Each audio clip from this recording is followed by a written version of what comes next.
Bridges east ইয়র্কের Nathaniel Erskine Smith সেদিনও কিন্তু তিনি ছিলেন ফেডারেল এমপি। মাঝখানে তিনি অবশ্য প্রভিন্সিয়াল রাজনীতিতে যোগ দেওয়ার চেষ্টা করেছিলেন। তিনি হতে চেয়েছিলেন এমপিপি, এমপি, এমপিপি। এখন তিনি হতে চান সিটি কাউন্সিলর। মানে কয়েক মাসের ব্যবধানে একজন পলিটিশিয়ান, একজন রাজনীতিবিদ ফেডারেল, প্রভিন্সিয়াল, মিউনিসিপ্যাল সব রাজনীতির সকল লেভেলের রাজনীতিতেই নিজেকে নিয়ে যাবার চেষ্টা করেছেন।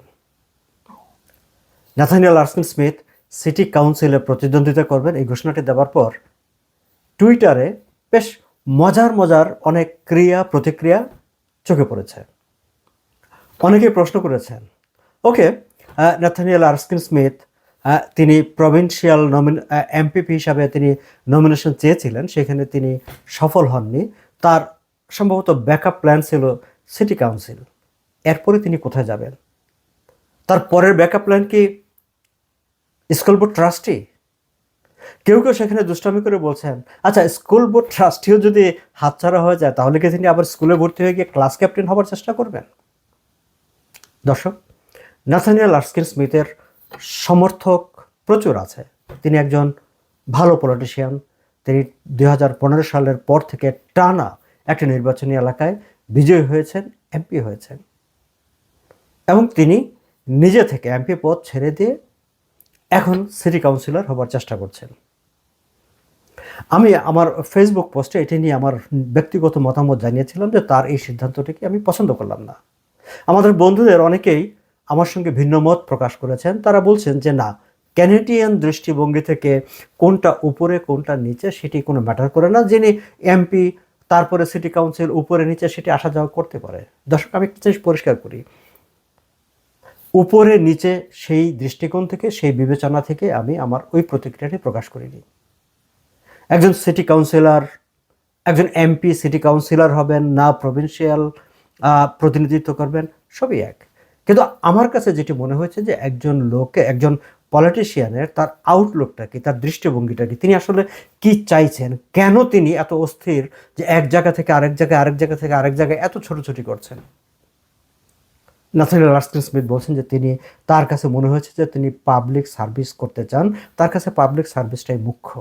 ওয়েল, একজন যিনি পাবলিক সার্ভিস করতে চান তাকে এত অস্থির হলে চলে না। তিনি কোথায়, কোন এলাকায়, কিভাবে পাবলিক সার্ভিস করবেন সেই ব্যাপারে তার একটা এক ধরনের একটা স্পেসিফিক, সুস্পষ্ট একটা পথ চলার একটা গাইডলাইন থাকে। এখানে হলো না তো ওখানে, ওখানে হলো না তো ওখানে, এটি বিষয়টি খুব একটা ভালো ঠেকে না, আমার কাছে ভালো ঠেকেনি।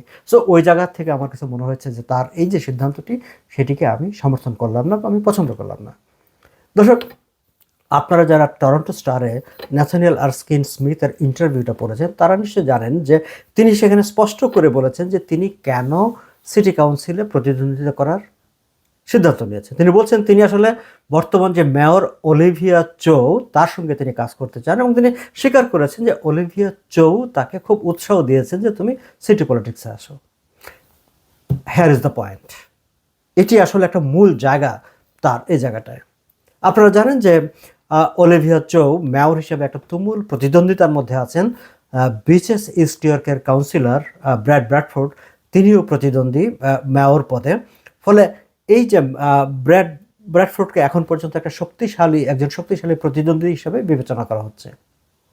এখন অনেক বিশ্লেষণে বা সিটি রাজনীতি যারা ব্যাখ্যা বিশ্লেষণ করে তারা অনেকেই বলছেন যে মেয়র অলিভিয়া চৌ আসলে এক ধরনের একটা চ্যালেঞ্জের মধ্যে আছেন, এবং ব্র্যাডফোর্ড আসলে যথেষ্ট এগিয়ে এসেছে এবং তাকে এক ধরনের ঝুঁকির মধ্যে ফেলে দিয়েছে। এবং ঠিক এই জায়গাটাই অলিভিয়া চৌয়ের কৌশল হচ্ছে ব্র্যাডফোর্ডকে আর পাল্টা চাপের মধ্যে ফেলে দেওয়া। সেটা দোষের কিছু না। এবং তিনি সেই কারণেই যখন প্রভিন্সিয়াল লিবারেল লিডারশিপ থেকে ছিটকে পড়লেন নাথানিয়েল আরস্কিন স্মিথ, আপনারা নিশ্চয়ই জানেন যে বেশ কয়েকদিন আগেই তার দুজনের মধ্যে একটা বৈঠক হয়েছিল, এবং সেই বৈঠকের পর থেকে আসলে এই আলোচনাটা চলছিল যে নাথানিয়েল আরস্কিন স্মিথ সম্ভবত সিটি কাউন্সিলে নির্বাচন করতে পারেন। আমার বিশ্লেষণ বলে অলিভিয়া চৌ তার বিজয়কে সুনিশ্চিত করার জন্য তিনি চেয়েছেন যে ব্র্যাডফোর্ডের জন্য একটা শক্তিশালী প্রতিদ্বন্দ্বী বা ভোট ভাগাভাগি করতে পারে, তাকে ঝুঁকির মধ্যে ফেলে দিতে পারে, একজন শক্তিশালী প্রতিদ্বন্দ্বী মাঠে থাকুক, হোক সেটা সিটি কাউন্সিলর পদে।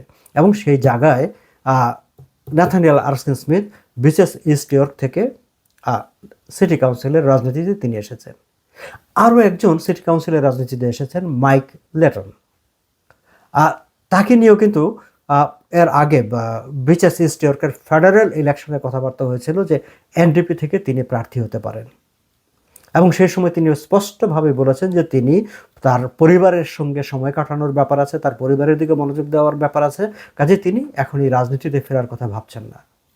আমরা কিছুদিন যেতে না যেতেই দেখলাম যে সেই মাইক লেটনও কিন্তু সিটি কাউন্সিলে প্রতিদ্বন্দ্বিতা করার কথা ভাবছেন বা প্রতিদ্বন্দ্বিতা করবেন, এমন একটি খবর বেরিয়েছে। এবং এই দুজনেরই যারা সিটি বা মিউনিসিপ্যাল পলিটিক্স বিশ্লেষণ করেন তারা বলছেন যে এই দুজনই আসলে মেয়র অলিভিয়া চৌয়ের রিক্রুট, কারণ তিনি তার বিজয়কে নিশ্চিত করার জন্য দুজন শক্তিশালী প্রার্থীকে সিটি পলিটিক্সে নিয়ে এসেছেন। অনেকে বলেন যে ন্যাথানিয়েল আরস্কিন তিনি ভবিষ্যতে মেয়র হতে চান, যদিও তিনি টরন্টো স্টারকে সেটি নাকচ করে দিয়েছেন যে না, সেরকম কোনো পরিকল্পনা নাই। বা অনেকে বলেন যে তাকে ডেপুটি মেয়র করা হবে বা কোনো একটা কমিশনের চেয়ারম্যান করা হবে, সেই কারণে তিনি সিটি কাউন্সিলের প্রতিদ্বন্দ্বিতা করতে যাচ্ছেন। ন্যাথানিয়েল আরস্কিন স্মিথ সেগুলো নাকচ করে দিয়েছেন। তিনি শুধু বলছেন যে তিনি অলিভিয়া চৌয়ের সঙ্গে কাজ করতে চান। বাট অ্যাগেন, যে গুঞ্জনগুলো হচ্ছে সামনে, সেগুলো হচ্ছে যে তার সামনে আসলে কতগুলো পদবিকে মূলা ঝুলিয়ে দেওয়া হয়েছে, এবং সেই পদবিগুলোকে সামনে রেখেই ন্যাথানিয়েল আরস্কিন স্মিথ সিটি কাউন্সিলে চলে এসেছেন বা সেখানে প্রতিদ্বন্দ্বিতা করতে চাচ্ছেন। দর্শক, আমরা একটু পিছনের দিকে তাকাই। ন্যাথানিয়েল আরস্কিন এমপি ছিলেন 2015 সালের পর থেকে। তিনি ভাবতেন যে তিনি একজন যোগ্য এমপি, কাজে তার মন্ত্রী হওয়া দরকার। কিন্তু জাস্টিন ট্রুডো তাকে কিন্তু তার পুরো মেয়াদকালে তাকে মন্ত্রী করেননি। তাকে মন্ত্রী করেছেন কখন? 2024 সালে, যখন জাস্টিন ট্রুডোর ক্ষমতা টালমাটাল অবস্থা, দলের ভেতরে বাইরে তুমুল চাপের মধ্যে আছেন, এবং ন্যাথানিয়েল আরস্কিন ট্রুডোর ব্যাপারে তুমুল সমালোচনা মুখর বাইরে তিনি ইন্টারভিউ দিয়ে পডকাস্টে ট্রুডোর পলিসির সমালোচনা করছেন। ঠিক সেরকম একটা সময় তাকে মন্ত্রী করা হয়। এবং তারপর যখন জাস্টিন ট্রুডোকে চলে যেতে হয়, মার্ক কার্নি যখন আসেন ক্ষমতায়, সেবার তিনি কিন্তু আগেভাগে ঘোষণা দিয়ে ফেলেছেন যে তিনি আর নির্বাচন করছেন না। কিন্তু মার্ক কার্নি যখন ক্ষমতায় আসেন এবং তিনি যখন নির্বাচন দেন, তখন মার্ক কার্নির সামনে আসলে একটা চ্যালেঞ্জ ছিল যে নির্বাচনে লিবারেল পার্টিকে ক্ষমতায় নিয়ে আসা। ফলে সেই সময় আবার ন্যাথানিয়েল আরস্কিনকেও নির্বাচনে প্রার্থী হতে হয়, তিনি আবার বিজয়ী হয়ে আসেন। কিন্তু মার্ক কার্নি কিন্তু তাকে ক্যাবিনেটে নেননি। খেয়াল করবেন, ট্রুডো শেষ বেলা তার টালমাটাল অবস্থায় ন্যাথানিয়েল আরস্কিনকে মন্ত্রী করেছিলেন। কিন্তু মার্ক কার্নি তার যে টিম, তার যে ক্যাবিনেট, সেই ক্যাবিনেটের জন্য কিন্তু ন্যাথানিয়েল আরস্কিনকে কিন্তু যোগ্য মনে করেননি। ফলে তিনি আবার সেই ব্যাকবেঞ্চার এমপি হয়ে গিয়েছিলেন। এবং ঠিক তিনি সেটা বুঝছিলেন যে ফেডারেল পলিটিক্সে তিনি আসলে আর তার কোথাও এগোবার তার জায়গাটা নেই। ফলে 2023 সালে তিনি ভাবলেন যে তিনি অন্টারিওর প্রভিন্সিয়াল পলিটিক্সে তিনি চলে আসবেন, এবং সেই সময় তিনি বনি ক্রম্বির সঙ্গে অন্টারিও লিবারেলের লিডারশিপের জন্য তিনি ফাইট করলেন। সেবার তিনি বিজয়ী হতে পারেননি। এবারও তিনি আবার ভেবেছিলেন যে তিনি বনি ক্রম্বি যখন পদত্যাগ করলেন, আবার নতুন করে যখন লিডারশিপের ইলেকশনের প্রশ্ন আসলো, তখন তিনি আবার ভাবলেন যে তিনি প্রার্থী হবেন। এবং তিনি যখন প্রার্থী হবেনই, তখন তিনি ভাবলেন যে ঠিক আছে, তাহলে স্কারবোরো সাউথ ওয়েস্ট থেকে এমপিপি নমিনেশনটা নিয়ে এমপিপি হয়ে তাহলে তার ওই পদটা পেতে তার জন্য ওখানে একটা ইনফ্লুয়েন্স তৈরি হয়, তাহলে সেটা সুবিধা হয়। কিন্তু স্কারবোরো সাউথ ওয়েস্টের নমিনেশন রেসে তিনি হেরে গেলেন। সেই রেস নিয়ে নানা রকম অনিয়মের কথা আছে, বিতর্ক আছে, নানা রকম আছে, কিন্তু আহসানুল হাফিজের কাছে তিনি সেখানে হেরে গেছেন, সেটি হচ্ছে বাস্তবতা। এবং তিনি যেহেতু এর আগে বলেছিলেন, তিনি যখন আবার এমপিপি হিসাবে এখানে তিনি নমিনেশন রেসে আসলেন, তখনই এই প্রশ্নটা আসে, তাহলে তুমি ফেডারেল এমপির পদ আঁকড়ে রাখছো কেন, তুমি সেটাকে ছেড়ে দাও। এবং তখনই তিনি ঘোষণা দিয়েছিলেন যে তিনি আসলে ছেড়ে দেবেন, এবং শেষ পর্যন্ত তিনি ছেড়ে দেন। দর্শক, খেয়াল করবেন, ন্যাথানিয়েল আরস্কিন স্মিথ যখন এমপি পদ থেকে পদত্যাগ করেন, তখনও কিন্তু মার্ক কার্নির একটা টালমাটাল অবস্থা। তিনি একেবারে টাই হিসাব করে তিনি একটা তার মেজরিটিটাকে ধরে রেখেছেন। যে কোনো একটা সিট চলে যাওয়া মানেই তার মেজরিটি একটা চ্যালেঞ্জের মধ্যে পড়ে।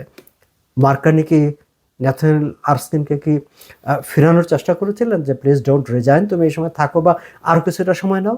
নো। তিনি যখন দেখা করতে গিয়েছিলেন মার্ক কার্নির সঙ্গে, মার্ক কার্নি তাকে উইশ করে দিয়েছেন যে প্রভিন্সিয়াল রাজনীতিতে তোমার সাফল্য কামনা করি। হ্যাঁ, সেটি ব্যক্তিগত পর্যায়ে, কিন্তু প্রভিন্সিয়াল রাজনীতিতেও তার যাওয়া হয়নি, কারণ নমিনেশন নির্বাচনে হেরে যাওয়ার পর তিনি আর সেই লিডারশিপ, তিনি বুঝে গিয়েছিলেন যে আসলে লিডারশিপ রেসেও তিনি আর টিকতে পারবেন না। এখন অলিভিয়া চোয়ের হাতিয়ার হিসাবে তিনি সিটি কাউন্সিলে চলে এসেছেন। ওয়েল, একজন মানুষের তার শুধু ব্যাকআপ প্ল্যান কিংবা আর কারো মানে অন্য কোনো প্রার্থীকে জয়ী করে দেওয়ার মানে একজন উপকরণ হিসাবে, হাতিয়ার হিসাবে ন্যাথনিয়েল আর্স্কিন স্মিথ সিটি পলিটিক্সে অংশগ্রহণ করবেন বা করুক, সেই জায়গাটায় আমার আপত্তি ছিল, আমার আপত্তি আছে। দর্শক, আমি স্পষ্টত বুঝি সিটি কাউন্সিলে, সেটি যে বিসিএস ইস্ট ইয়র্ক হোক, স্কারবোরো সাউথ ওয়েস্ট হোক, নতুন লিডারশিপ দরকার, নতুন ব্রেন দরকার। যারা কেবল নিজের মানে ব্যাক বেঞ্চে কেন বসে আছে, কেন আমার যোগ্যতাকে মূল্যায়ন করা হচ্ছে না, এই ধরনের ক্ষোভ বিক্ষোভ কিংবা অভিমান থেকে এসে আবার এখানে একটা পদবি নিয়ে বসবেন, এই ধরনের নেতৃত্ব সিটি কাউন্সিলের দরকার আছে কি না, সেটা নিয়ে আমার প্রশ্ন আছে। একইভাবে আমি যদি স্কারবোরো সাউথ ওয়েস্টের কথা বলি, জানেন যে আমাদের যে বর্তমান কাউন্সিলর, তার বিরুদ্ধে ক্রিমিনাল ইনভেস্টিগেশন চলছে, পুলিশ ইনভেস্টিগেশন চলছে। আমার অবস্থান পরিষ্কার, আমি মনে করি যেহেতু পুলিশ ইনভেস্টিগেশন এবং সেটি হচ্ছে অর্থনৈতিক কেলেঙ্কারি, একজন জনপ্রতিনিধির অর্থনৈতিক কেলেঙ্কারিটা অত্যন্ত বাজে বিষয়, স্পর্শকাতর বিষয়। আমার অবস্থান পরিষ্কার, আমি মনে করি যে ওই প্রার্থীর উচিত হচ্ছে ক্লিয়ার হওয়া পর্যন্ত অপেক্ষা করা, যেহেতু এটি ফাইন্যান্সিয়াল স্ক্যান্ডাল এবং পুলিশ ইনভেস্টিগেশনে আছে। সো সেগুলো ক্লিয়ার হওয়া পর্যন্ত তার অপেক্ষা করো, ক্লিয়ার হয়ে এসে তিনি আবার আসুক, আমরা তাকে সানন্দে বরণ করে নেব। কিন্তু পুলিশের ক্রিমিনাল ইনভেস্টিগেশন চলবে আর তিনি এসে ভোট চাইবেন, আমরা তাকে ভোট দেব, আমার মনে হয় যে এই সব জায়গাগুলো একটু বিবেচনা করার দরকার আছে। দর্শক, ভালো থাকবেন। সামনের দিনগুলোতে এই provincial politics, municipal politics, federal politics, Canadian নানা পর্যায়ের রাজনীতি নিয়ে আরও কথা বলবো।